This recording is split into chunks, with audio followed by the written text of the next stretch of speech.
I'm Kim Hansen. I'm president with the Bloomington Chamber of Commerce, and we are coming up on 1 year that I have been here in this role, and it's gone very fast. It's gone very well. Like any job, there's always ups and downs, but this is good work that we're doing here in the Bloomington area. So thank you so much for coming. I want to welcome all of our candidates. I'm grateful that you guys were able to carve out a couple hours here in the morning and address our fine folks. We've got people from the business community that are here. I know we've got some residents that are here, and some combined. So from about 8 to 8:10, Kim and Robert Freeman here, who is our moderator, are going to do our quick introductions, and the candidates are going to have 1-minute opening statements. And then we will go ahead and go into the prepared questions that we have. Robert has those listed here. We have some input from our Public Affairs Committee, as well as questions that Robert has put together. So we'll be asking those to our candidates. And then we'd like to open up the room to questions that some of you might have, time permitting.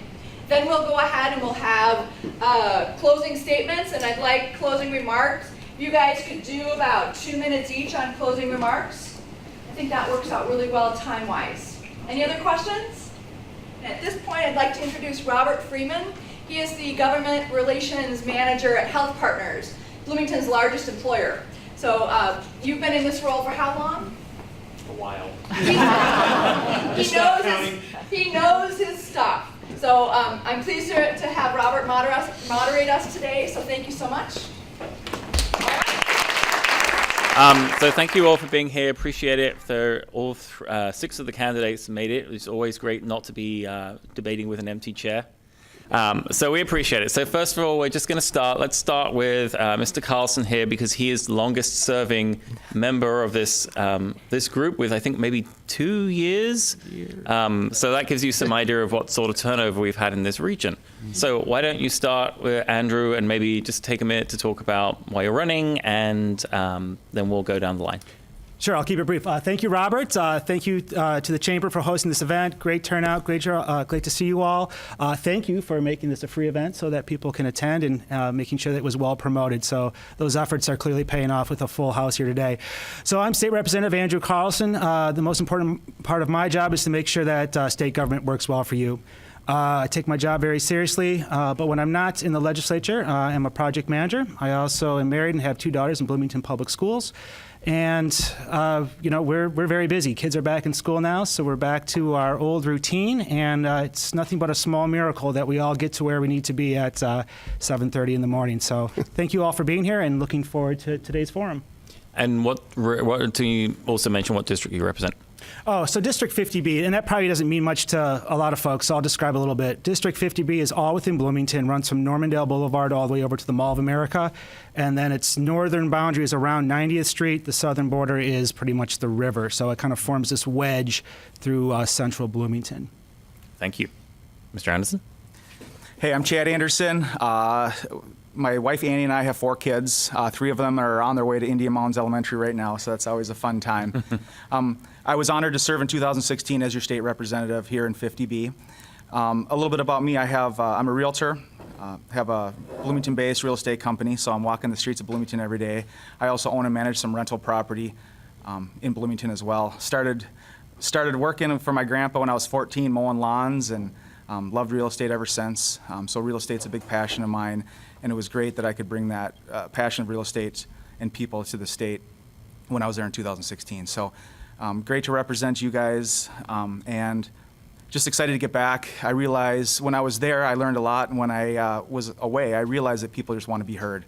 Sometimes I think they think their elected officials aren't listening to what they say, and they can't do anything about it. So I want to bring that back and have my door always open and make it really easy for people to get their voices heard and not be frustrated. So, thank you. All right, Mike? Hi, I'm Michael Howard, and I'm running for state representative in District 50A, and that comprises about the southern and western part of Richfield, and then into Bloomington, south to about 90th, west over to about France Avenue, roughly. I'm running because I believe our politics can be a positive force to improve lives. I've learned that in my work in the community and at the Capitol. I'm currently on our city council in Richfield, and I'm really proud of the progress we've made locally to make our city a more inclusive, welcoming, vibrant community. And when I door knock in folks in Richfield and in Bloomington, I just hear so much pride in our community, in this place where we live. But I also hear that they want to see the Capitol have a better way forward. And so I'm running to be a voice for folks in our community at the Capitol and help us put people back at the center of our politics, end the closed door meetings and open up the Capitol. I think our Capitol is at its finest when it's full of people advocating for their community, and I want to be someone that's working hard with all of you to make that happen. Okay, thank you. Kirsten? All right, good morning. Hi, my name is Kirsten Johnson. I am also running for 50A, so from Old Cedar to France, north of 90th. And I'm running because this is where I grew up. My mom's house is still on 82nd and 13th. My first job was at, it was Byerly's, now it's Festival, right? And so bagging groceries at Byerly's. Then I got a waitressing job at Perkins on Lyndale. So this is totally my zone.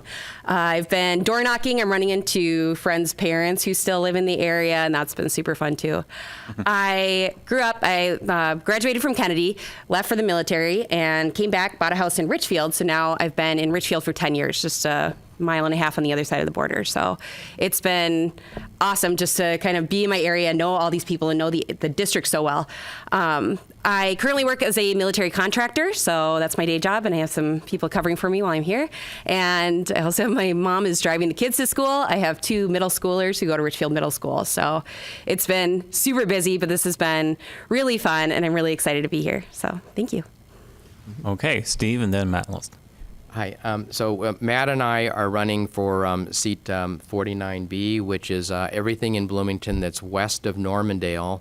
And then if you live north of 98th, it's everything west of France, basically. So I'm Steve Elkins, and my wife Judy and I have lived in the West Bloomington house where we raised our now adult children for 33 years. My own association with the Chamber goes back over 20 years as well, back into the 90s when I held an individual membership in the Bloomington Chamber as an independent IT consultant. When I was elected to the Bloomington City Council in 2001, I took the position as the city's representative on the Bloomington Chamber Board, the position now held by Tim Bussey. Which I really enjoyed those 9 years, was an active participant in the Chamber's Public Policy Committee and its programs. And then 2011, when I was appointed to the Metropolitan Council by the governor, I retained the partnership with the Chamber and have worked with Kim and her predecessors on projects like the Orange Line Bus Rapid Transit Project, Mall of America Transit Hub, and then the planned D-Line Arterial Rapid Transit bus line that we're trying to get funding in the legislature for right now. So my a long and continuing relationship with the Chamber, and one which I intend to continue as a legislator. My door will always be open to the Chamber and its members while I'm in St. Paul. Thank you. All right, and then finally, Matt. I'm Matt Sikich, and I'm a father of 3 daughters. I grew up in Bloomington, so I'm very familiar with this whole area and have a great amount of pride. I went through the BEA sports system, went through all the schools, graduated from Lincoln, went to Normandale Junior College, and then on to St. John's University, where I minored in theology and physical education and coaching. I then ran soccer camps throughout Minnesota and actually 5-state area. And then I went into consulting as a small business owner, consulting to businesses to maximize their profits. From there, Gabbert's hired me to be their sales manager in the mid-'80s, and I took them to their greatest heights in their history. And most of you found your home at Gabbert's, I'm sure. So after that, for the last 30 years, I've had my own consulting practice. I help businesses prosper, so I'm very pro-business. And also, as an expert in communications, I've served family law as a parenting consultant and family law mediator. And so one of the things that attracted me to run this year is there's such a gridlock at the state legislature, I guess proof by the omnibus bill that was before the legislature, and people are going down party lines instead of voting for their values and for their issues and for the get behind the people. And I think we need more cooperation. And I bring that skill to the legislature. So, I would really appreciate supporting me in my efforts to change the, just the atmosphere down in St. Paul. We need to be cooperative now instead of fighting each other. And You wrap this up. That's okay. Thank you. Thank you. All right. So let's get into some questions. I'm going to ask people to keep their responses to about a minute. I will cut you off politely if you go over. I don't have a timer, but we have a pretty good idea when people have gone over. So, mostly judging from the audience reaction. And might I add as well, we have obviously workforce is a priority for Chambers, and it sounds like you guys are all doing a great job of contributing to future workforce with tons and tons of children I'm counting along the opening statement. So thank you. So let's start with a nice softball question, and we'll start with Matt and work our way back down to Andrew. What is your top legislative priority if you are elected or re-elected? My priorities at the state legislature. One priority. One. Yep. I guess the top priority will be pro-business. I think we really need to understand that business leaders like yourself can make a difference, a huge difference in the community. Having served as sales manager at Gabbert's and been in business for 30 years myself, I think business at times through the regular population has had a negative connotation to some people, and they don't understand that nothing gets done in the community until something is sold. And that idea has had a negative connotation, but those of us that are providing goods and services to the community, there's very creative ways, and I've known all the top business leaders to be givers and supporters of the community. So anything I can do to help you in the legislature, I will do. All right, Mr. Elkins. Thank you. So because of my long association with this chamber, I know that unlike the Twin West Chamber, this chamber's top priority has always been attracting and retaining a quality workforce. So my platform has really got 4 planks, but the one that most strongly supports that one is just making sure that our schools have stable and adequate funding at the state level so that we don't end up in the situation we're in right now, where a larger and larger part of the burden of funding our local schools comes from the property tax. Ms. Johnson. My biggest priority is lower taxes and fewer regulations to go along with that. So I feel like just the last few years, every year my tax bill goes up, and it hurts at every level, where it's state, county, city, school, and all of them are just a couple dollars or just a few percent, and that adds up really quickly. So I hope to set an example at the state level to say we can balance a budget, we can get creative with our income and with what we cut without hurting Minnesota and the high quality state and the services that it provides. So I have a lot of ideas how to do that, but the biggest one is start with lower taxes for all of us to do better. All right, Mr. Howard. My top priority is addressing our affordable housing crisis in Minnesota. For Minnesotans, so much starts at home. If folks don't have access to safe, dependable, quality housing, you don't have access to economic security. Kids don't have access to the kind of education they need to thrive, and communities don't have access to a strong economic future. Minnesota is really at a crossroads for the kind of future we'll have, and one of our competitive advantages is the Twin Cities region, is that generally we have an affordable place to live. That is going to go by the wayside like that unless we recognize that we have a housing crisis in Minnesota. A few of the things that I support, investing more bonding dollars in housing to spark both public-private partnerships to increase the supply of housing. 2, we need to preserve our naturally occurring affordable housing. In some ways, that's the front line of our affordable housing crisis. And in Richfield and Bloomington, we see that every day where folks' housing is at risk. And 3, we need better protections for our tenants and our renters in particular. Both Bloomington and then actually tonight, the city of Richfield is going to take action to do that. We need to take that to the state level and make sure that all folks have access to quality, safe, affordable housing. Mr. Anderson. So it seems like there's always these big issues: affordable housing, healthcare, better quality schools. All that takes money, right? And especially here in Bloomington, all of us know what $1 is. If we can save $1, we carry a coupon and go with it. So I think we need all these programs, but to head it all off, we need effective and efficient government. We need to make sure that every dollar is spent in the correct place so we can fund those different places and different priorities, because there's more than one.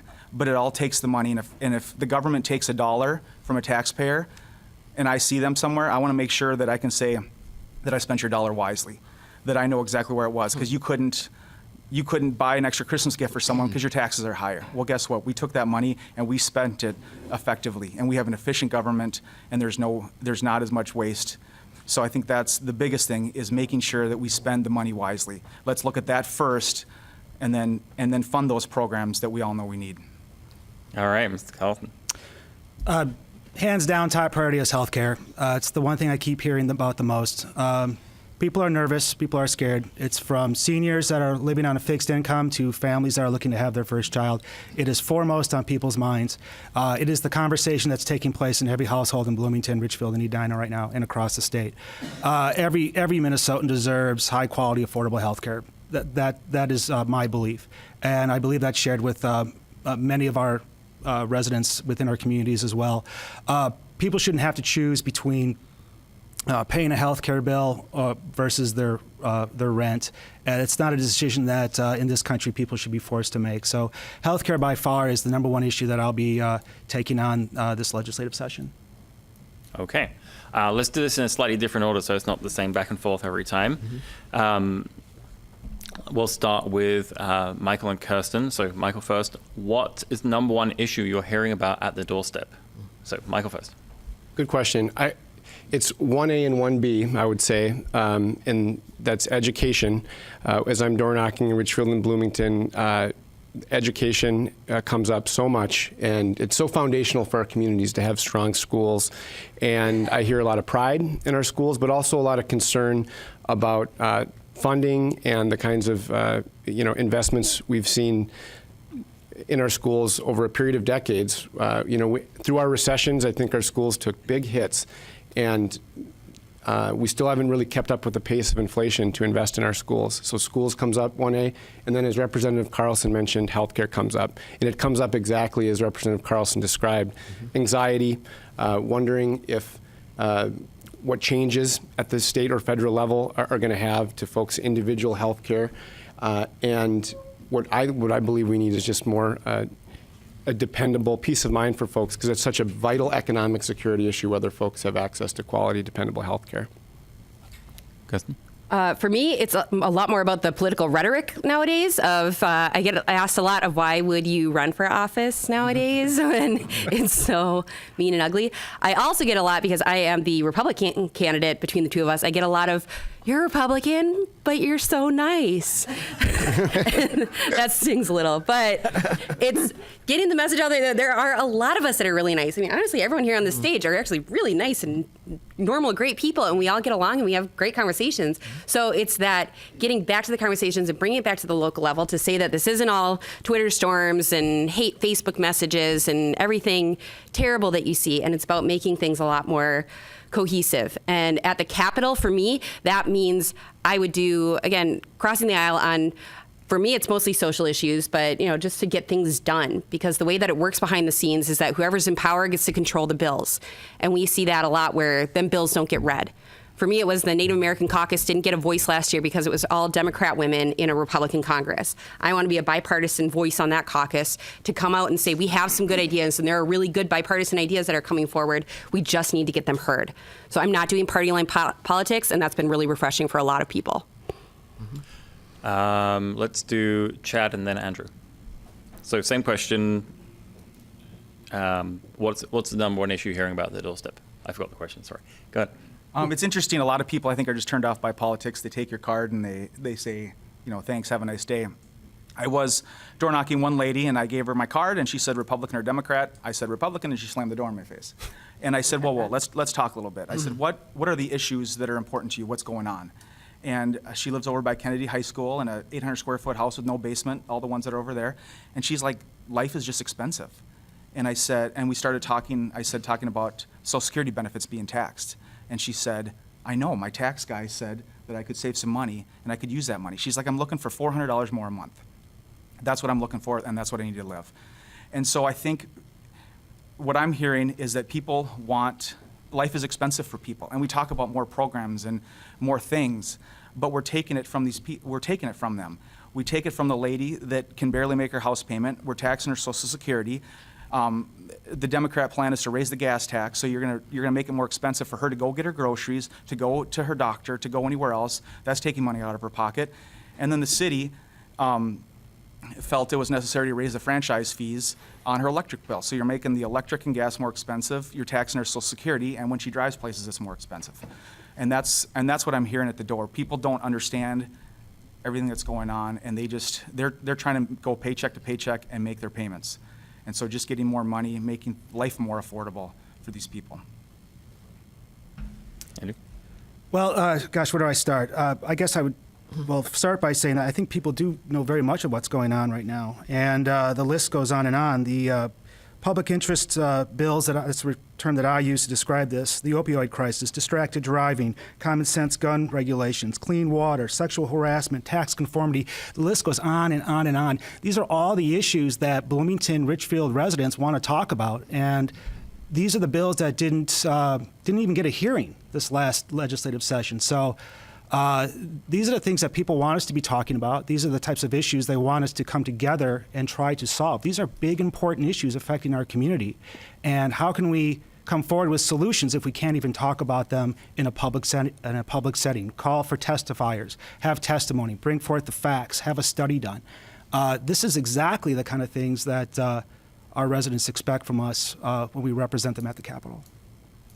All right, and then let's do Matt and Steve. Want to go first? And question is number one issue we're hearing at the doorstep. Well, the number one issue that I've heard is this impasse of being able to work with each other at the state legislature. The gridlock, the nastiness going down party lines. People are sick of that. And it's really carried over into our culture and to our families. And we can you can hardly have a conversation. All of us know that if you share with somebody whose party you're representing, all of a sudden they have all of these ideas coming foremost in their mind of what you must represent and that. And so my skill as a mediator in family law, I think, which is meeting people at a very difficult time in their life and being able to bring them together for the sake of their kids. It's almost like the state legislature, They got to concentrate on the kids. They got to concentrate on the community. And I have that skill to cross party lines. And I really want to give credit to Steve that, we've come together. We have vastly different values in that, but we are so polite and courteous, and we care about each other. We're members of the same community. He has a family. I have a family. And, we've made a decision not to be in the negative political arena and committed to each other that we're not going to participate in all this negative stuff you see on TV, people tearing each other down. Nothing can get done that way. You need to reach across, look at problem solving, and get to what we really want, and that's a cooperative relationship with each other in the community to get things done. Okay, and so let's wrap this up. I want to thank Steve for being that. Thank you, Steve. Steve, would you like to finish off? Yeah, I think the single most common thing I hear at the door is complaints about legislative dysfunction. And it's usually paired with some other issue, most commonly health care, but it might be something as simple as the like the hands-free driving bill. And people will say, well, that was so common sense, why couldn't that get through? And the reason it couldn't get through is because it's one of those things that got wrapped up into the 900-page omnibus bill, which quite justifiably was vetoed by the governor. So one of the lessons I'm taking from that, and one of the first things I want to do as a newly elected legislature is when the House adopts its rules in January, and this was a suggestion from former House Speaker and current Supreme Court Justice Paul Thiessen, that we write it into the House rules that we will abide by the state constitution's single subject rule that says each bill should be confined to a single subject, which is the subject of which is contained in its title. So I've already figured out that this goes into Article 4 of the House rules, and I know exactly where it needs to be changed, but I think that's a fundamental reform that would address that concern that I'm hearing at the door. All right, thank you. Let's get into some more policy-specific questions. Now we're done with the easy softballs. We'll start with Andrew, because he's smiling at me. That's what happens when you smile at people. Do you support, well, we'll start with Andrew and then go to Chad. Do you support increased investment in transit and transportation? And then how should the state pay for that? If you do. So we'll start with you. Yeah, absolutely. And again, I think it's all three. It's roads, bridges, and transit. Transit has to be a part of that equation, absolutely. Bloomington residents are relying more and more on transit as a means of transportation, so we need to make sure that funding is included as part of any formula. How do we pay for it? This has been a debate that has been going on for many, many, many years. We need to have a sustained funding source. And that can come from a variety of different locations, but it needs to be sustainable. It needs to be something that we can rely on, so our transportation planners and engineers know what they can look forward to. Transportation projects takes years to plan and develop. They need to know that the money's going to be there to do these projects. Our infrastructure is failing, and if we don't have the confidence that the resources are going to be there to provide for these infrastructure improvements, then it's very hard to plan for the future. So my motto is, let's make transportation boring again. This is not something that should be partisan. This is something we all rely on every day, both residents and businesses. All right, Chad? Yes, we need investment in infrastructure for roads and bridges and everything else. We need, there's a plan for taking the sales tax, dedicating the sales tax from car parts and things like that towards that to create that funding. But I see it every day in Bloomington. I have apartments where people don't have cars, and they are calling me and they say, where's your apartment? I need to make sure it's on a bus line. Mm-hmm. As you can see, that's what's happening. And people aren't having the cars. Millennials don't want to have cars. They want to be able to get on public transportation. We need to make sure they have access to that. Just making sure that we use our money wisely to do that as well. What's the best possible way to get people from point A to point B, understanding their current situation? So I see it all the time. I see people needing that public transportation. And so we do need to have investment. We do need to make sure that it's there because the people, especially in Bloomington, need it. Okay, Matt, same question. Well, I've got a good solution to that. Hear from Steve, our expert in transportation, having been with the Met Council for 9 years. He has an exceptional background in that. So if you elect me, I will have Steve be our greatest advisor. So I'm actually running on a Sikich-Elkins ticket, okay? So elect me to the legislature because I have the skills to work, and get through the gridlock. And then I'm going to bring Steve in as my first and top advisor in transportation. So,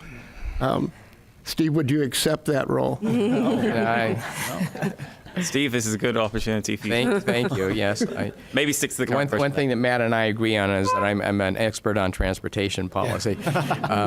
I'm a transportation economist by education, and most of the people in this room know that for the last 20 years I've been a strong advocate for continued improved investment in transportation assets in our community. And after 20 years of advocacy, it's finally actually starting to bear fruit. So just this year we just recently broke ground on the new Mall of America Transit Hub. We just landed funding for the reconstruction of the 35W 494 interchange, an additional lane onto 494. That project actually was sponsored by the Metropolitan Council.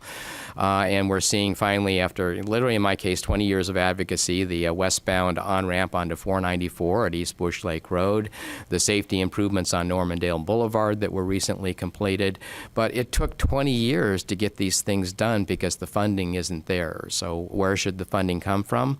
I think that we should treat the transportation system as a whole, both roads and transit, as a public utility. And like any public utility, water, electricity, gas, utilities are paid for by the people who use them in proportion to their use. We should get back to the principle that the users of the transportation system are the ones who fund it, and we should stop trying to figure out ways of nickel and diming the general fund from car parts and things like that, which are not going to provide more than a fraction of the necessary funds in order to do that. Thanks. Kirsten?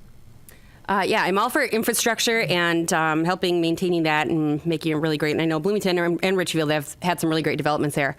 My issue is that I feel like we're very backwards looking. So when you're talking about light rail and coming up with new train routes, I think that we're looking at things that we are currently doing that we have been doing. I prefer to watch, TED Talk innovators, the inventors of today, and you guys as business people know that you have to look forward at what the market's going to be, not what it has been necessarily. That can be an indicator, but I really think that we're moving towards things like autonomous Ubers of people don't own cars and we just have people, a car comes pick you up, drop you off, and they're all self-driven and they're electric and they're, different systems that don't exist today on the large scale. Mm-hmm. So when we're talking about, he's saying it takes 20 years to build this infrastructure, why are we building more trains when we should be building really innovative, different developments that they're coming up with, with the roundabouts and the diamond interchanges and all these different things in infrastructure. We should be making that to be more autonomous, car friendly, and I think we need to move away from the trains and light rail investments that we've been talking way too much about, in my opinion. All right, Michael. Having a world-class transportation system is vital for Minnesota's economic future. And you pay for what you get. We have not been investing in our transportation infrastructure. So I do support added investment. I do not support robbing Peter to pay Paul in pitting funding for our schools and our hospitals and our nursing homes against roads and bridges. We ought to be able to walk and chew gum at the same time and value all of those things. So I do support dedicated revenue, whether it be a gas tax or some other form of dedicated revenue to invest in roads and bridges, as we have done in the past. And I support an all-of-the-above approach. We need to have quality roads, bridges, highways all across the state, and we need to invest in transit. We need to invest in innovation, but we need to invest in things like light rail. I worked on the Super Bowl host committee, and I guarantee you Minnesota will not have success at attracting large events to the Twin Cities region if they don't see a region that's investing in transit and investing in how people get from here to there in a variety of options. So we need to make that, if that's a value for us, we need to pay for it. We need to make that investment. This one might be a yes or no question, but you can say more about it if you like. So let's start just at the end and we'll work our way back down to Andrew here. So start with Matt. Do you think the state should enact a $15 an hour minimum wage? No, I don't. And the reason for it is this, is that as a business owner and having worked for business owners, I know that employees can become more valuable and raise the standard. When I was sales manager at Gabbert's, our sales went up and everybody's income went up. Not only the commission sales people, but all the people who were on an hourly wage. So it's success that will bring that. And I think if we get behind business owners and we get the employees to understand that they themselves can become more valuable to a business by the contribution that they can make. And so I want to up those employees that want to earn more to be a better contributor to each of your businesses that you own, and watch the results that will happen. They will be able to be $15, $20 an hour because they're going to find an innovative way for you to increase your profit or to save money strategically in your business. And when everybody's working together as a team, you're going to get the results. Okay, let's wrap that. And Steve, same question. I believe that it should be phased in over a period of years, but yes, I do think that we should get to a $15 minimum Statewide. wage at some point here. Kirsten? Absolutely not. And it's because, again, government doesn't know better than businesses. And we're talking about statewide, where you go out in the country where people can go off of $7 an hour and where your job isn't just your wage. When I was bagging groceries at Byerly's at 14, I was making $5.75 an hour, and I was paid much more in experience and learning how to show up on time and do direct deposit and work a job. So again, there's no reason that I needed to make $15 an hour at 14 years old. And if you make it where they have to pay that, they're going to get rid of baggers, they're going to get rid of hiring 14-year-olds, and there's no build up to that experience. We're cutting off a huge bottom part of the ladder that people need to get successful. So I really feel like this is such a detrimental policy, and it just sounds nice because you want to give people more. I think what we need to give people are the steps to be at their highest potential, and that starts with step one. It's not cutting them off at the knees. All right, Michael? I absolutely support a $15 minimum wage. I don't believe that anyone can get by on $7 an hour. People can't get by on the wage we have currently. We need a livable wage for folks. I worked at the legislature when we passed a minimum wage increase the last time and stepped up to $9.50. We've seen our overall economy grow stronger in Minnesota. Minnesota's strength is its people. And when folks have the resources to work and provide for their family, that's going to help them spend money in our community in Richfield and Bloomington and all grow stronger. But right now, when you look at the cost of housing, in particular for our renters, our low-wage workers, the cost of health care, the squeeze that workers are facing, working 2 or 3 jobs to provide for their families, I believe it will be a boost to our overall economy if we invest in a $15 minimum wage and lift up that livable wage for folks. Chad? I think we all agree that people's life is expensive. I keep going back to that. And we keep talking about raising the minimum wage, and at the same time, we keep raising taxes on people that offset that. So yeah, you pay them more, but then there's these fees and other things that go on top of it that make life more expensive. I think we all agree that you can't, I mean, affordable housing in Bloomington, I think I just looked today, is $973 for a 1-bedroom. Wow. I mean, I have many units that are under that price, but that is, I mean, we all have to agree that that's crazy, that a single mom with a kid cannot, making minimum wage, cannot pay that. So we have to do something about that. I mean, there definitely needs to be something. I think there's different ways around it, but that is an issue.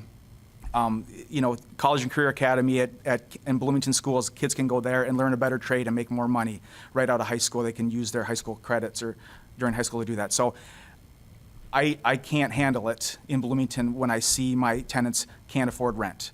And there's a lot of them that don't have jobs that are living off of other funding. So the $15 an hour wage wouldn't help.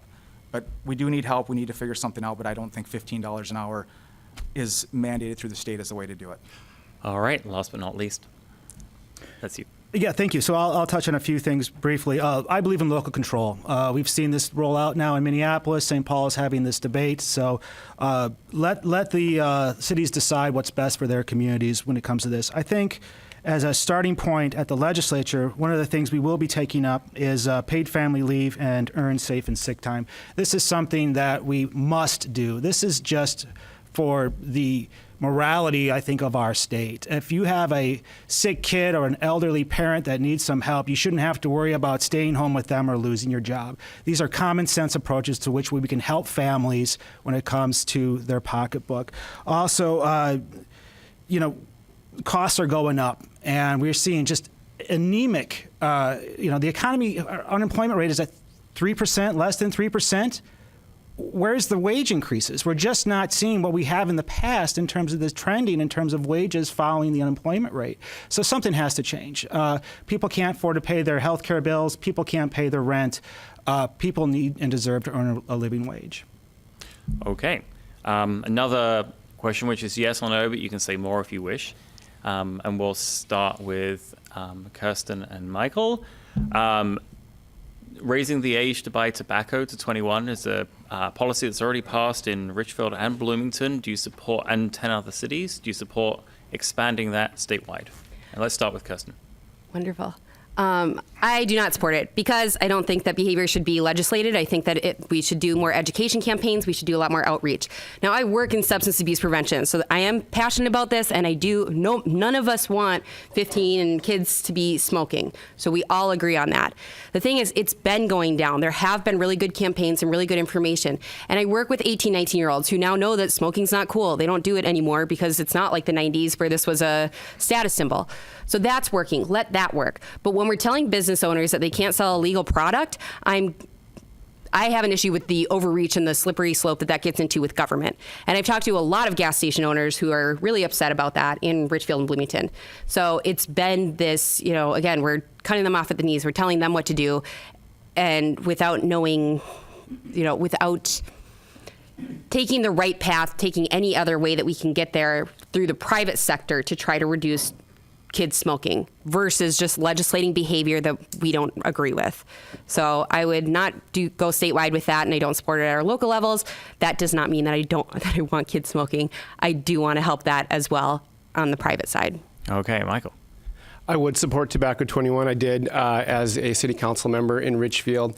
And I do think we need to, anytime we're taking on a decision like this, we should think critically. There should be a pretty high standard if we're going to take this step. And I think there is a very compelling public health justification to raise the age to 21. And really, when you look at the research, it isn't necessarily about 18-year-olds. It's about 12, 13, 14-year-olds and access for our high school students and teenagers with smoking. And all the research says that if folks do not start smoking, if they start smoking early, they're likely to continue smoking. And so, especially as you look at the increase in usage of e-cigarettes, which is exploding right now in our high schools, there's a compelling public health justification to take this statewide. We're seeing it in communities across the state, and I'd support it. Okay, Andrew? See, caught me by surprise. Yes, of course. I'm very proud of Bloomington in adopting a policy for T21. We know that these measures work. They've been tested. There are other preventive ways from preventing kids from starting to smoke, raising the price or taxing tobacco, prohibiting candy-flavored or fruit-flavored tobacco. These are all marketed towards children, and we know this. So by enacting laws that will keep our kids safe from smoking in the first place is a good thing. Investing in good public health, again, is good for our community. This also has a direct impact in lowering our overall healthcare costs. So we need more of these public health measures, not less. All right, Chad?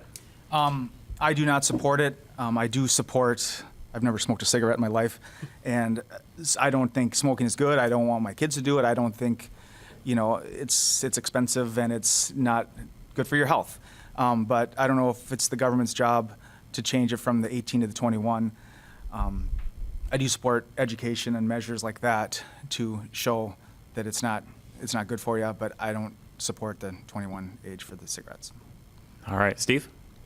One of my proudest accomplishments as a Bloomington City Council member was playing the role that I and my City Council colleagues played in getting the original workplace smoking ban passed, about 15 years or so ago.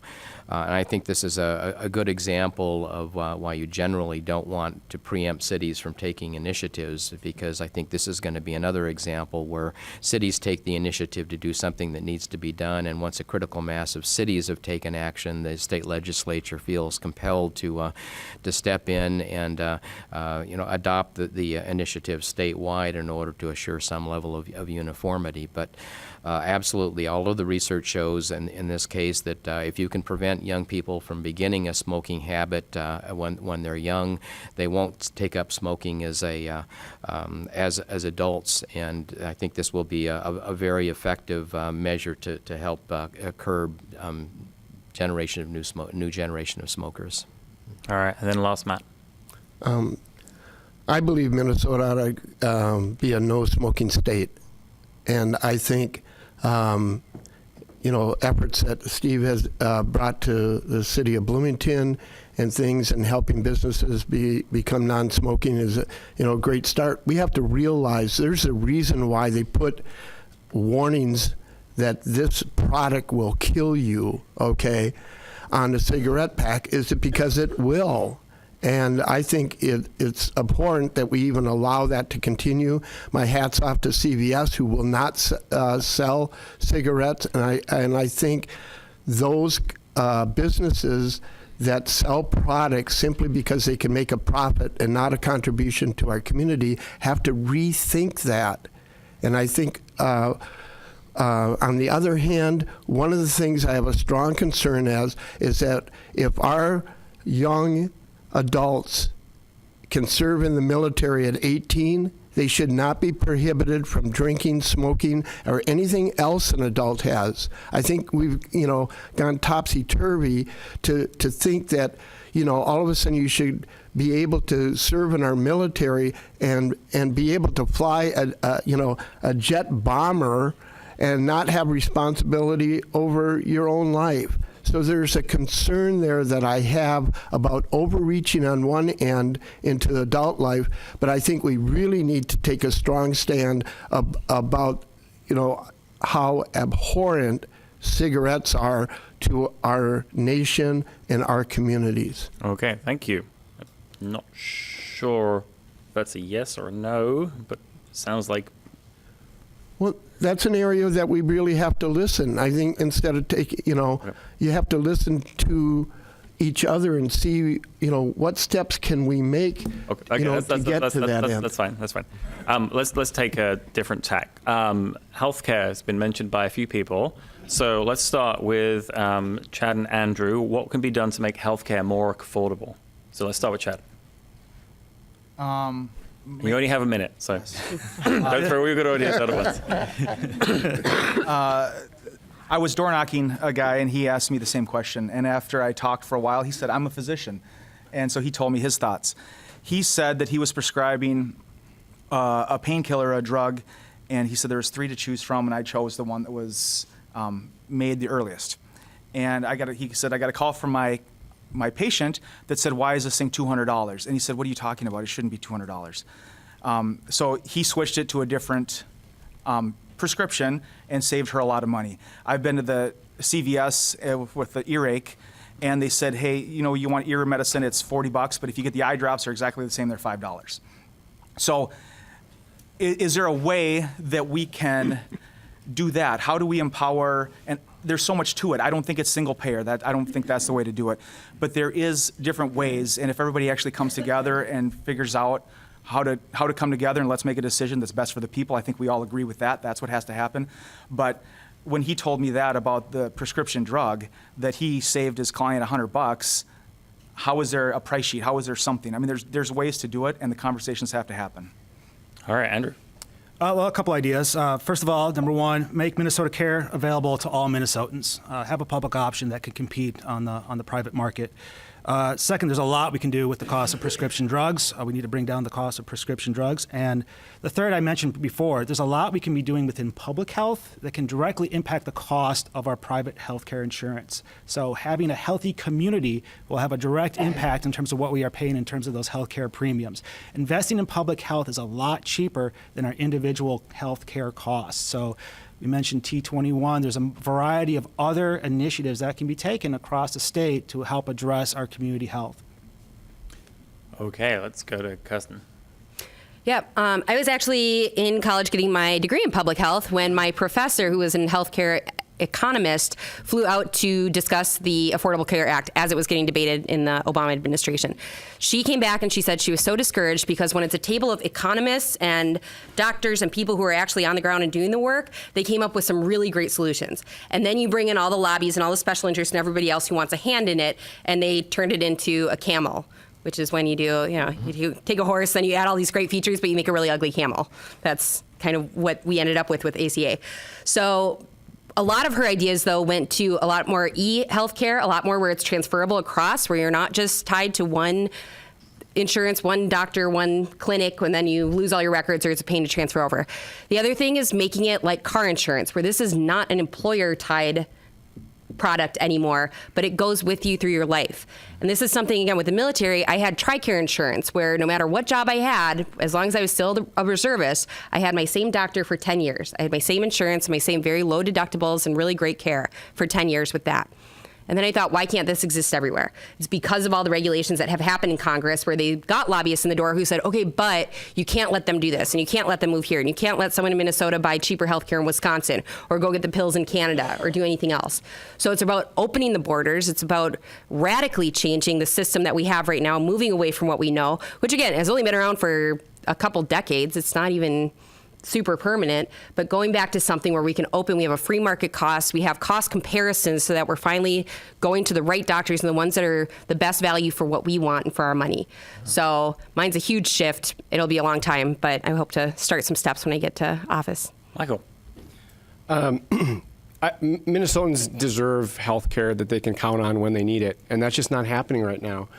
We've talked a lot about the anxiety folks are facing, and so I do support also transformational change. I think that the system we have right now just isn't serving people well, and rather than sift around the edges, we should set a course towards transformational change that centers Minnesotans so that they can make healthcare decisions with their doctor and have care they can depend on. So I do support single-payer healthcare in Minnesota. As a first step, we should make Minnesota Care available as a public option for all folks that want to purchase it. That just seems like a no-brainer to provide that option for folks for affordable healthcare. Prescription drugs, we should leverage the purchasing power of the state to make prescription drugs more affordable for Minnesotans. And I also support innovation in terms of allowing Minnesotans to go to Canada, which they're doing right now, to buy prescription drugs. Vermont has passed a law or to try to move in that direction. We ought to look at that here in Minnesota. And more than anything, we just need to center Minnesotans and their doctors in their healthcare decision. And, transformational change like this is going to take some time. So I'm not saying that we can snap our fingers and create that change, but that's the course that I think we should set. All right, Matt, and then Steve. Yeah, person down the row here talked about investment in public health programs. I really think that's a great step. We need to really go further in that as much as we can. Kirsten's ideas that she shared are excellent, and I want to offer you one important thing that I learned having championship soccer teams that I coach is I went outside this country for answers. I learned where the greatest soccer players played and how they did it, and I took those ideas and incorporated it into my teams, and we became champions. I think we need to become champions in the healthcare. We need to go outside this country. I have clients in Canada, one of which manufactures products. They can bring a product, if allowed, into this country 5 times cheaper. We have busloads going from Minnesota up to the border to get their healthcare products in that. That's nonsense. We need to look at what's going around. Why is the United States 34th in healthcare? Because we're not listening. We're not looking where somebody else is successful and bringing it in. The key to success is finding what other people are doing correctly and then bringing in and you copying that. That's as simple as it is. And I think we can take steps in that direction. All right, Steve. I have a high deductible health plan on my job, and so I've been paying for a lot of expensive medical procedures the last 2 years out of my own pocket. And so I've been doing my very best to try and be an informed consumer, using the tools that are available to me to figure out what things are going to cost before I go in for the procedures, and shopping for things like radiology services among multiple providers before I make my appointments. And what I'm finding is that trying to get accurate estimates of what things are going to cost you before you go in is almost impossible. There's a state senator in Carver County named Scott Jensen who has been on kind of a crusade to get a bill passed that would improve the transparency of pricing in the healthcare industry, and that's going to be my very first example of a legislator of working across the aisle to trying to get something done. I agree with Kirsten that we really shouldn't be tying access to health insurance to employment. The current system advantages large businesses over individuals and small businesses. It's only the large employers that have sufficient risk pools that allow them to negotiate their the most favorable rates. But if you're on your own, if you're trying to get health insurance for a small business, you're just getting the short end of the stick right now. So in the short term, I think I agree with Mike and Andrew that making Minnesota Care available to individuals and small businesses would be a step in the right direction. But I think I agree with Kristen that there's further reforms beyond that are really necessary. Okay. Changing direction, and then maybe like one more question, and we'll throw it open to the audience. And if they don't have questions, then I'm just going to ask you more stuff about healthcare. I'm just kidding, maybe. What steps should the state take to address our coming workforce shortages? And let's start with Kirsten.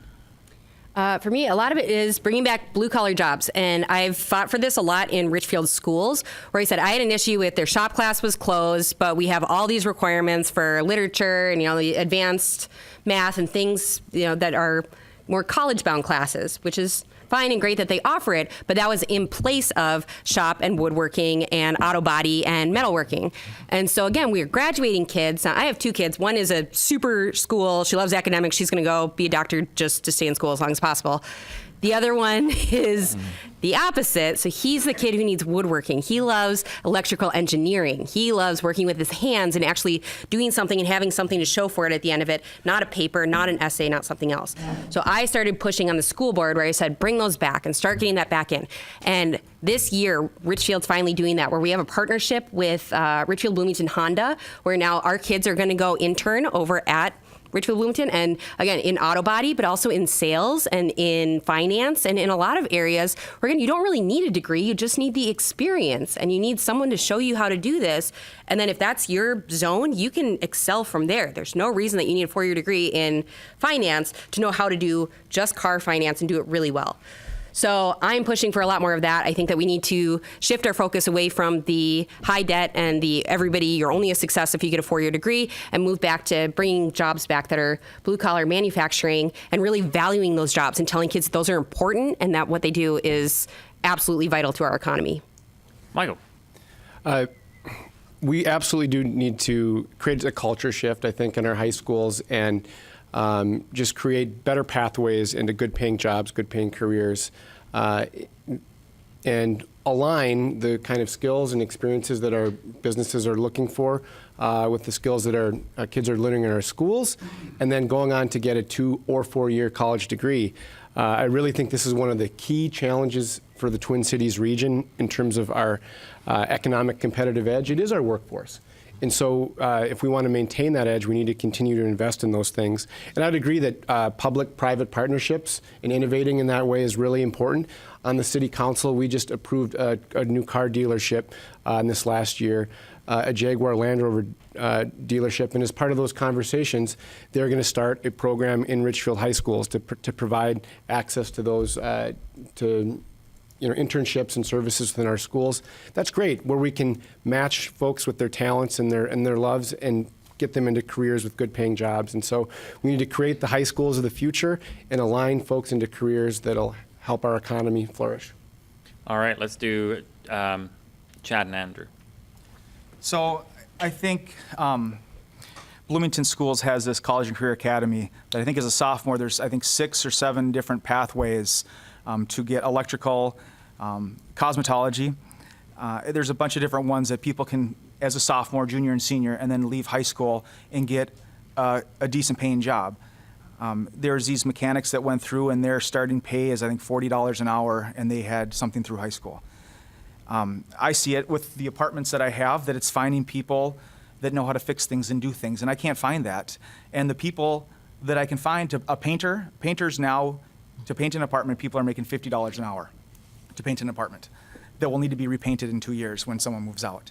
So how do we open up those jobs? How do we give people the knowledge, like career counselors, how do we give people the knowledge that those jobs are out there, to give them the skills in high school when they're taking those, when they're in school anyways. And so when they leave with the job, they may still go to college, they still may go get a business degree, but they know how to do other things as well that in the future will benefit them when they have a house and other things like that, and friends that want their help on the weekends. So, but I think that's the college and career pathways, I think, is a great program. Okay, Andrew. Okay, well, I would start by saying we need to start funding education again. We're not even funding education to keep up with inflation. So that's a place to start. We have shifted from that burden from where there was a pact that was reached between those sending their kids to school and the state. And now that has been inverted, where the family is paying more to send their kids to school than what the state is chipping in.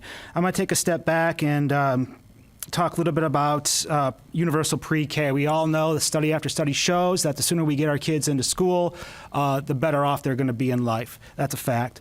Also, let's not forget, Minnesota has one of the worst achievement gaps in the country. This is something that we should all be focused on. We need to address our achievement gap. Plenty of conversation so far on supporting funding for our trade skills. Absolutely. We need to align those skills with jobs of the 21st century. And then lastly, students that choose to go to college, cost should not be a burden for them to achieve that education. So we need to be looking at the mountain of student debt that these kids are graduating with. So it's not a barrier for them to achieve their full potential. All right. Steve and Matt. Sure. I got a kick out of Lori Sturdivant's op-ed in the Sunday paper, talking about how the Twin West Chamber had woken up to the fact that workforce development was the #1 challenge. Because this chamber, realized that when back 20 years ago when I was first a member. And furthermore, exactly paralleling it, that chamber has finally woken up to the fact that the primary barriers are the education system, the lack of workforce housing, and the lack of an adequate transportation system to connect workers with jobs. So I think I agree with a lot of the other comments, today. But for example, vocational education. We're lucky in this community that Normandale College is doing a good job of supporting our local businesses. So two of our biggest industries are hospitality and computer chip fabrication. Normandale has developed programs in hospitality management and chip fabrication, and the people who come out of those programs come out and immediately get jobs in those industries. So what Normandale has been doing is a model on that front. We've talked a lot about the need for transportation. That's always been a priority of this chamber, just to be able to connect workers with jobs so that they can reliably get to them. Housing, we just don't have enough workforce housing, as Andrew and Mike have said. Okay, that's got to be part of it as well. Thanks. And Matt. I love the comments that Kirsten and Steve have shared here. I think they were right to the point. I would add two things. Number one, in rural areas, they're very smart. They've had 4-H programs mentoring their kids for years, bringing them up in the lifestyle and jobs that are available.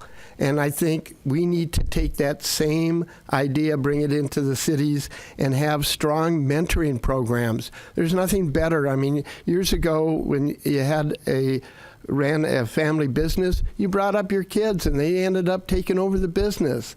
All of these opportunities could be brought forward. And I think when businesses get active and put out programs that can mentor people, students, it can help so much. I've seen that go so far. So I really like both of your ideas, and I think they're very strong. And I think we need to really listen and collaborate with each other so we'd have a success in this area. All right. One fairly quick question, and I'll give it to all of you, then we'll open it up to the audience. So, can you think of an example of an issue where you differ from where your party is? So I will start with Andrew.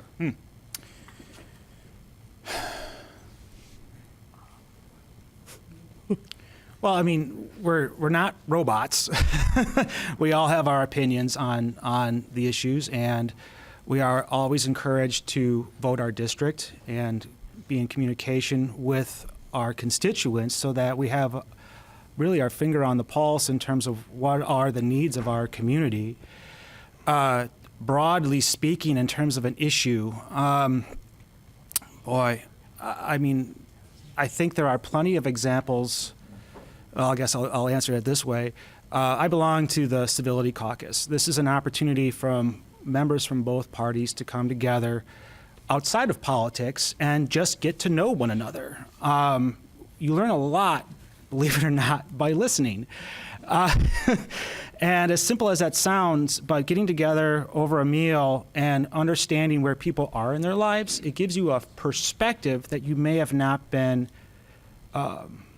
open to in the past. So I guess what I would say is we all bring our own personal experiences to the Capitol, but we're all individuals. And by working together, by being in relationship with one another, we can do great things. We can solve these problems that we've talked about today. These are not unsolvable problems.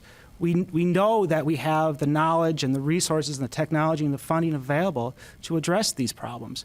So by being in relationship with one another, respecting each other's ideas, I think we can make some real progress in the coming years. All right, Chad. One thing that I was trying to make sure everybody knew that Bloomington was the best city in the state, and I couldn't get that done in my caucus when I was there. So that's probably one place that I differ. They were too pro-Minneapolis, the Republicans. Was that the problem? I think the biggest thing is I am not a politician. I won an election once, which I guess makes me a politician. But I remember sitting in caucus one day before we were going to go vote, and we were going to vote on a Democrat bill, and we decided not to vote on it. And I kind of stood up and said, what's going on here? It went through. It was a Linda Slocum bill for the Richfield Fire Department.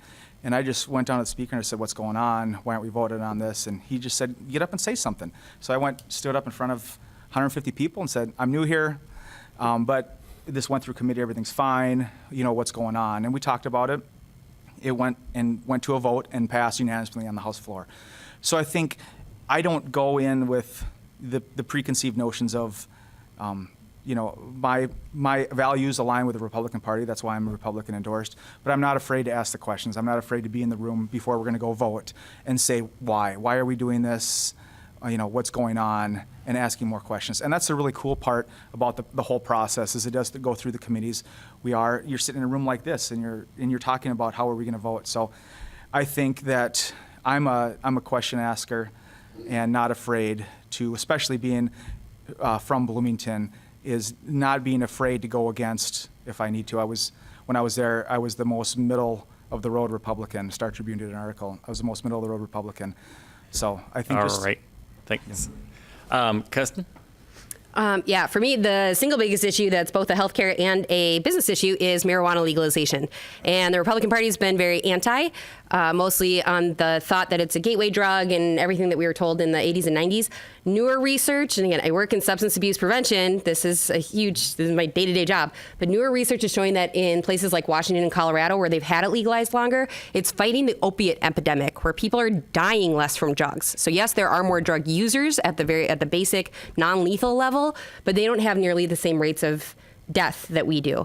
So I think when you're talking about preventative marijuana use and cannabis oil and things where it helps more than anything with arthritis and seizures and other things, I think that's where Minnesota needs to be a leader in that. And I've been trying to push my party from the inside to start seeing that, again, we need to get out of the business of legalizing our morals, same with T21, same with anything else, and start getting into the public knows better, let it go, and let the free market do its job. So we'll see. I think the DFL party in Minnesota is a big tent. I was actually going to use the same issue, legalizing recreational marijuana as an issue that I think we need to push forward with and pair it with criminal justice reform.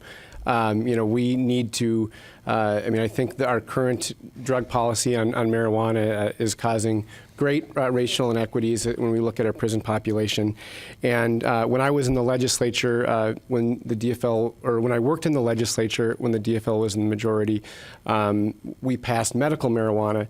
And I was dismayed a little bit about how challenging it was to pass that piece of legislation and how restrictive it was when we first passed it. I think this is an area where we need to do a better job at leading. And the other structural piece that I think has plagued both DFL and Republicans in the legislature when they've been in charge is some of the structural reforms that we've talked about. And so I want to push for more transparency and accountability, things like a 24-hour period where any bill that the legislature votes on, the public has a chance to read. That just seems basic. But we haven't done that at the legislature under both Democrats and Republicans. And just good government transparency is something that everyone should be for, no matter your party. All right. Let's go to Matt and then Steve.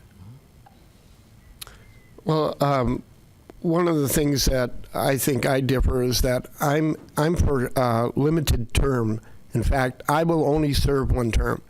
I think one of the problems that we have with parties voting party line and graft and all kinds of things is that people get in office and they take it as a profession. This is, you're not elected, for a job, you're elected to serve. And we have such great people in the community that I can go in, I can make a difference in 2 years, and I think we'll find somebody else to take that. If Steve wants to come after that'd be fine.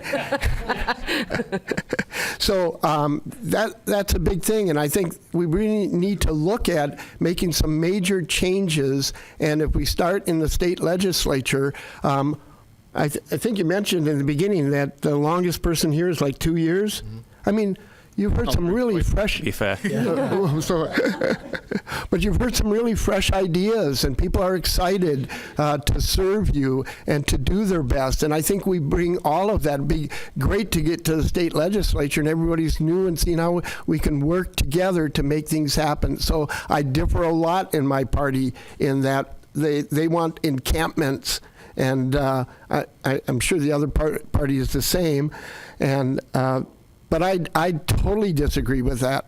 We need to get back to public service. All right. And Steve? Yeah, this is a tough one because, as Mike noted, the Democratic Party is a pretty big tent. But and as Will Rogers once famously observed, I'm not a member of any organized political party. I'm a Democrat.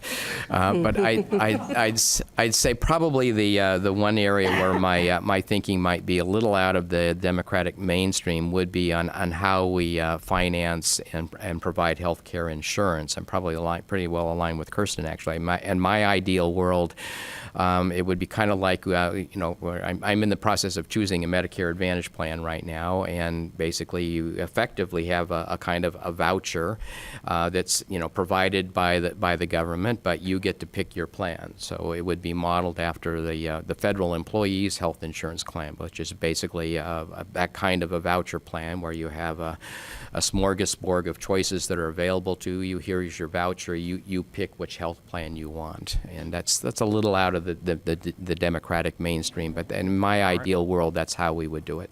I should mention that Health Partners is the #1 rated plan in the state. Yes. So, if anybody's shopping. All right, questions. I see Eric with his hand up. So, Eric, do you have a question for any candidates in particular or for the whole row? For the whole group. I'm interested in federal tax conformity. Was an issue that got left undone last session. It's pretty important. It's kind of nonpartisan. But how do you continue to keep that as a priority early in the session before we get too far into actual tax season with the changing legislature? If the House does turn to Democrats and we'll have a new governor, how do you keep that a top priority? All right, so let's start with Andrew. Yeah, so good question, and I'm glad you brought it up because it's important to all of us. A lot of time was spent in dealing with the tax issue. So just to go back a little bit in time, the state of Minnesota passed a pretty good tax bill back in 2017. So don't forget that. We did a big tax bill at the legislature, and then the federal tax bill came in December of 2017, which kind of overshadowed the work that was done. So a lot was done on taxes in Minnesota. I think that was the first tax bill the state had passed in I don't know how many years. So a lot has been done in that. Specifically with regards to tax conformity, yes, it will be probably the first issue that is brought up, regardless of who sits in the governor's office. The good news is a lot of the homework has been done. The Department of Revenue has already made certain adjustments so that people can file. It's going to be messy. It will be very messy if we don't do anything. So now is probably a good time to reach out to an accountant and have them start looking at your books. But yes, this put specifically blue states like Minnesota in a bit of a bind when it comes to addressing tax conformity. So know that a lot of good work has been done. This first years of taxes, there are some stopgaps in place to help everybody file, but it is an issue that's going to have to be brought up, and depending on who's in the governor's office will determine the direction to which we go. Do rather than having everybody answer this, do other people want to take a crack at this or have anything different to offer? Sure. I guess what I would say, just a couple things to add that I think are really important, absolutely has to be top priority right away out of the gate. And what we really need to strive to do is to take it to the extent we can out of the place where we're going to leverage this as a huge political football against the other side.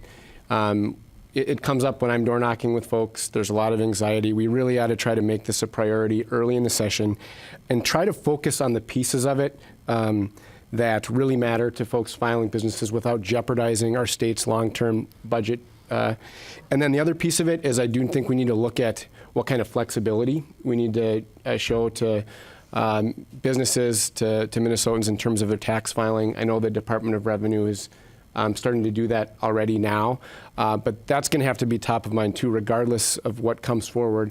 How are we being responsive to tax filers and making sure they have the flexibility, knowing that there's so much uncertainty with it?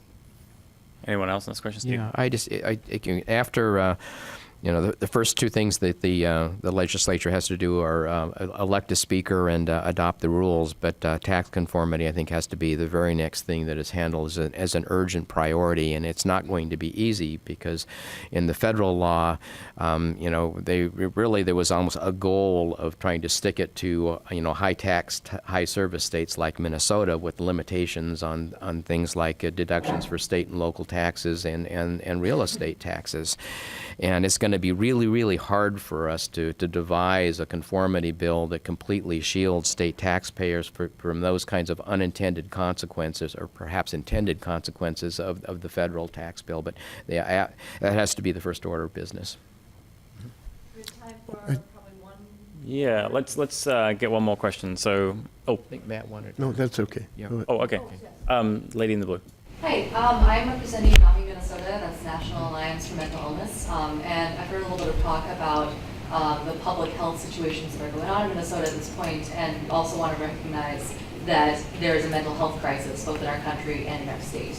And so many of the people in our state have a really vital need to access mental health services and especially chemical health services as well with the opioid epidemic that has been mentioned. So I would ask each candidate what you would do to address this need for mental health and chemical health services. I would say, and actually I've been to a few of your functions because I work in substance abuse and suicide prevention. So we do with military veterans. So we're working with PTSD and some really big issues that are unique to even the rest of the population. But I've been doing this for 5 years, and the biggest turnaround in how we're seeing results is, again, getting rid of the stigma, making access a lot easier, where, again, this isn't a special stipulation on your health care. It's a big thing we've been fighting with the military health care with TRICARE, is that they were very restrictive on what kind of substance abuse treatment and mental health services were available. So, again, part of my opening the free market of health care would be opening those things where you have those options and they're all right there. And it doesn't have to be just hospital-based substance abuse. You can go to the clinic or the AA-based clinic and different areas. So, but the biggest thing has been reducing the stigma and also having leaders talk about it, where it's something that if you struggled with it, the biggest thing that we see help soldiers is to create a roadmap where you say, yeah, I was depressed too. Like I got dumped when I was 18 and you think it's the end of the world and your girlfriend leaving you, no one will love you again. I understand that. And I understand why you are depressed and suicidal. But here's how I got to where I am, where I'm 32 and I know that wasn't the biggest deal and I have wonderful kids and a wonderful life. So really being open about those things, that's something that, again, I'm running to be more representative of people. So I have struggled with those things, and I am going to talk about them, and I am going to start bringing things up that need to come to the forefront and making a pathway for everyone else to come through behind me. All right, who others want to add to that? Have other thoughts, Steve? Sure. I'm as I'm knocking on doors, I'm surprised at how often this issue comes up, and then also just more generally the deficiencies in the care for people with all kinds of disabilities, and it's broad ranging, and Kristen's answer was great, but just basic things like Minnesota has one of the lowest ratios of school counselors to students of any states in the union, and so we're not providing that kind of basic counseling even in our high schools, and it may not be quite as much for the mental health professionals, but I'm finding that one of the reasons why I'm so supportive of increasing the minimum wage is that for the wages being paid to personal care attendants for people with disabilities, they're making minimum wage or certainly less than $15 an hour in most cases now, and both mental health professionals and personal care attendants are they're doing God's work, and they're not being compensated adequately for it.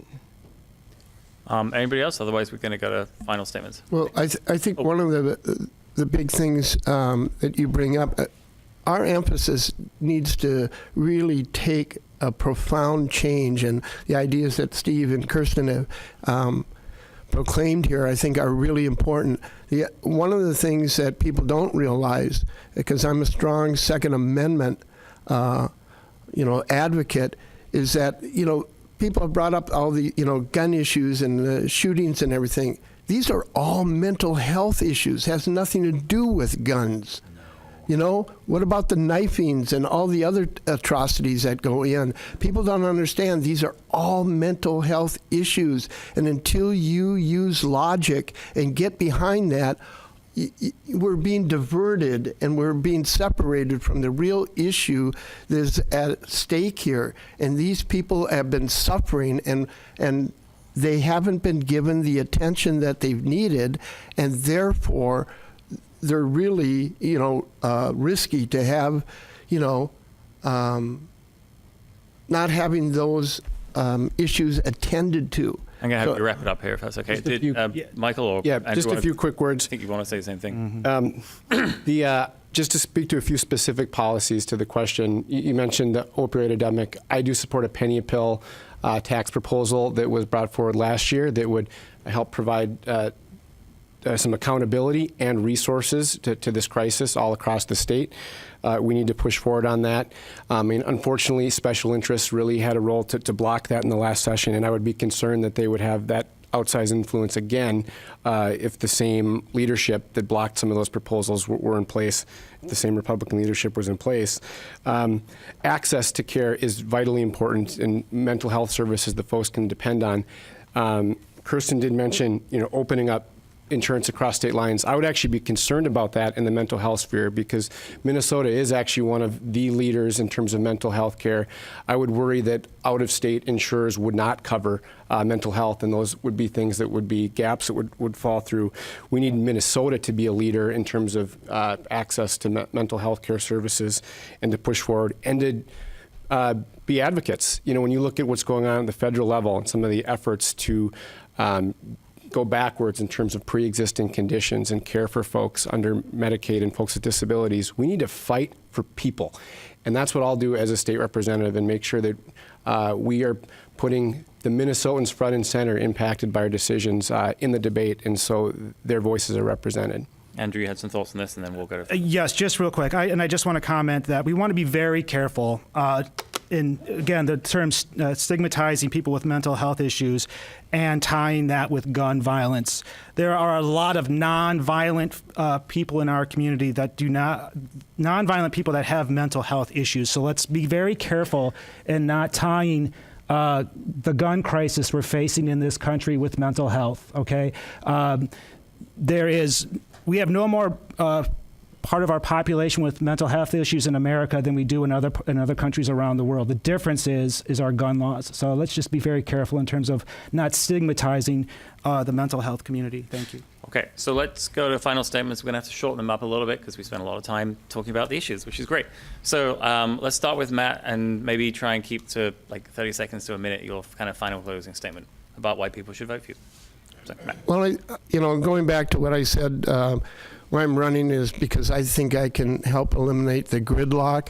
I can bring in outside ideas in, and I think one of the things that we've enjoyed, Steve and I, is looking at our expertises.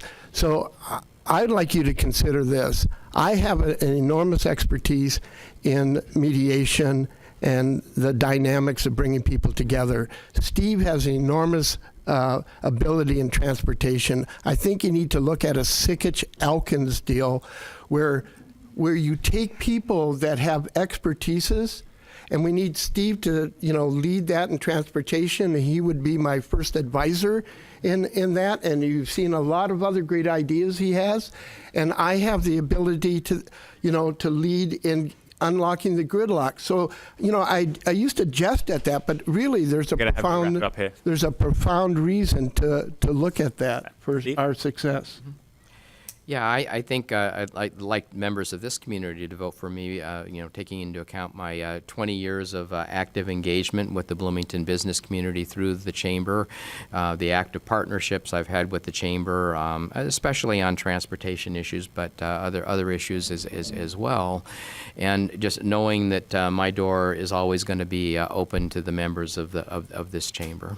Kirsten. Yeah, first, thank you all for coming. This has been super fun. This is my favorite part of running for office is forums and debates and stuff. So, but I would say, vote for me because I'm evolving in my views. Again, I'm not a party line Republican. I'm not running for a job with the GOP. I'm here to represent Bloomington Richfield because I grew up here and I'm raising kids here and I love it.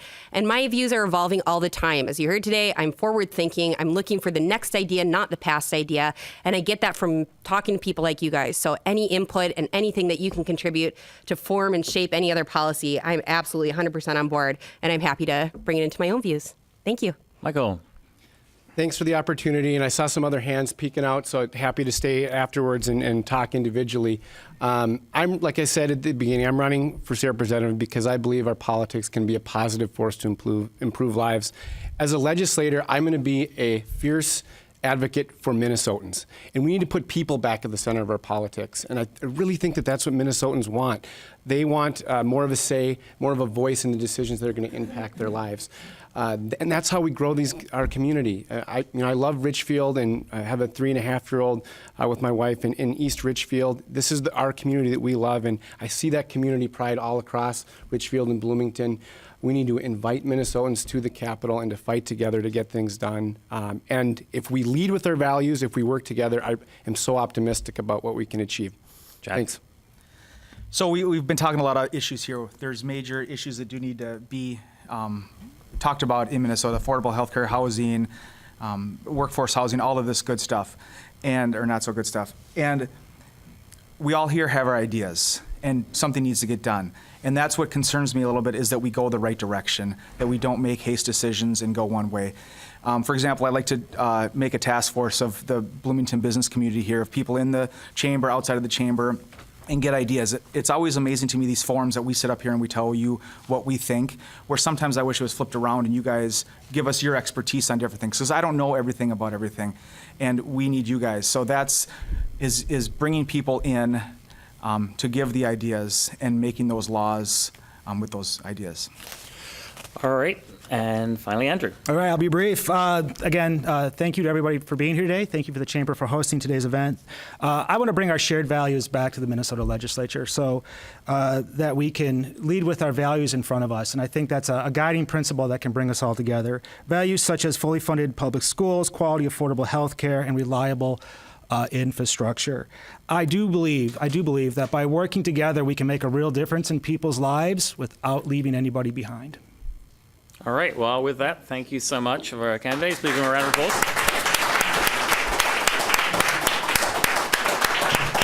And if folks can hang around afterwards and Yeah. candidates can hang around afterwards. Thank you. I just want to say really briefly, each one of you performed so well and proud to have you guys here representing us here in Bloomington. And I hope as an audience you all heard something that is you're going to take, and when you go to the voting booth in November, that you've got some information and some more ammunition here to formulate your own opinions. Please vote. We're looking at the most important election probably of many of our lifetimes right now. So please make sure you vote, get other people out to the ballot box with you. That's going to be very important. I loved hearing that we have workforce, transit, and housing issues. Those are things that the Chamber is focused very heavily on right now. So thank you again. Really appreciate your time. Oh, thank you. Yes. Yes, thank you guys. Thank you.